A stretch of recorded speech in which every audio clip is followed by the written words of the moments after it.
Good morning, boys and girls. Welcome back to Yellow Bus Guy Garage. And this is the second installment of the Starcraft. And what I'm going to do is just go over a few things. We've had it out for 4 different trips. We've towed it a little over 1,300 miles. And it tows very well. It rides really good. That in combination with the weight distribution hitch, which we have the Blue Ox. Flip this around here. The Blue Ox weight distribution system, and with this one you can back up. You know, some of the systems you have to take the bars off where you can back up, but this one you don't. Like I said, 1,300 miles approximately, and we've had it. The longest trip was a 750 round trip. 750 miles a round trip. And I'll get it out. I need another cup of coffee, I think. And did really well. The Frontier got about 10 miles to the gallon. Somewhere about between 10 and 11 is what I'm averaging pulling this. And it's worked really well. We have had a few issues with it, and most of them are construction quality issues. And I'll start on the exterior here. A few of the things I found. Rust appeared in several places on the bumper, and had to repaint that. And if you're repainting your bumper, it's kind of a semi-gloss, kind of semi-flat, and I used a barbecue grill paint, and it matches it perfectly. The stabilizers all had rust on them, and I went around and painted all those. And all the paint was chipped off here, and I repainted all that in a couple other places on the tongue, where they're not careful with the components prior to assembling the trailer, and they get dinged up and scraped up, and then they install them and they get wet and they start rusting. But let me see, and there's one more item here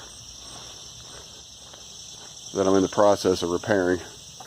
Is this end cap on the slide out was pulling away from the trailer, and I squirted a bunch of silicone in there, and I've clamped it, and I'll let that sit for a day or so and let that cure.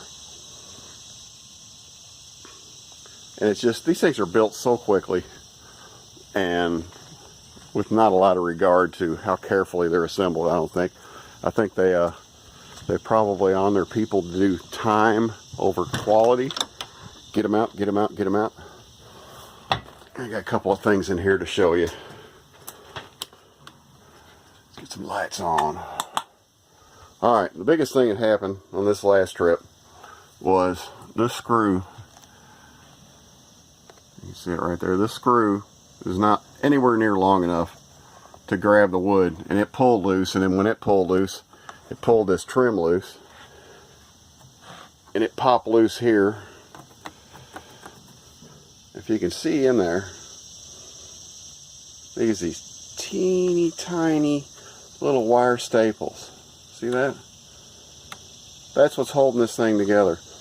And you can see that the staples actually missed the wall board. It went into like a void between the wall board and the door frame. So it wasn't really doing anything. And it's pulled loose.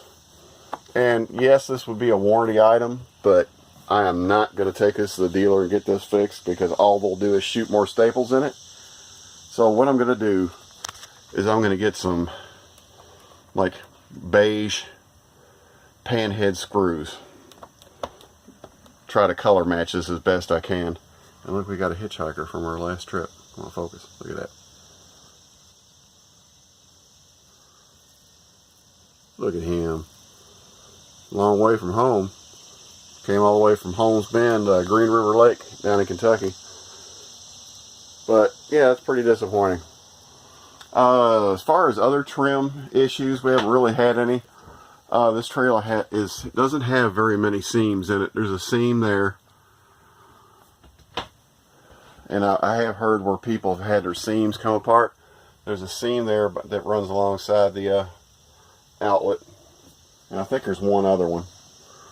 Might be one here in the kitchen. No, not there. But other than that, those have been some of the issues in here. There is one more thing. And this is also a quality issue. Is these boards that cover the benches. When you put them in place, they're too long. They don't fit down in there. So when you drive, they slide out. And it's just not very well done at all. It's lacking like 1/8 of an inch. If that, both of them are like that. Oh, and another thing. As you can see, this is put together by, it looks like, what, 1x2s, and it's all stapled together. And see, this board is bent. See all those staples in there? So whoever's assembling it saw that it wasn't going together right and shot about 10 staples in it, trying to hold it in place. And it's just cheesy. What I will likely do, we'll go through here and countersink and put some wood screws in this and reinforce all this, because it's not going to hold up. You know, when you figure in a flex of the trailer going down the road and people sitting on it, it's probably not going to hold up.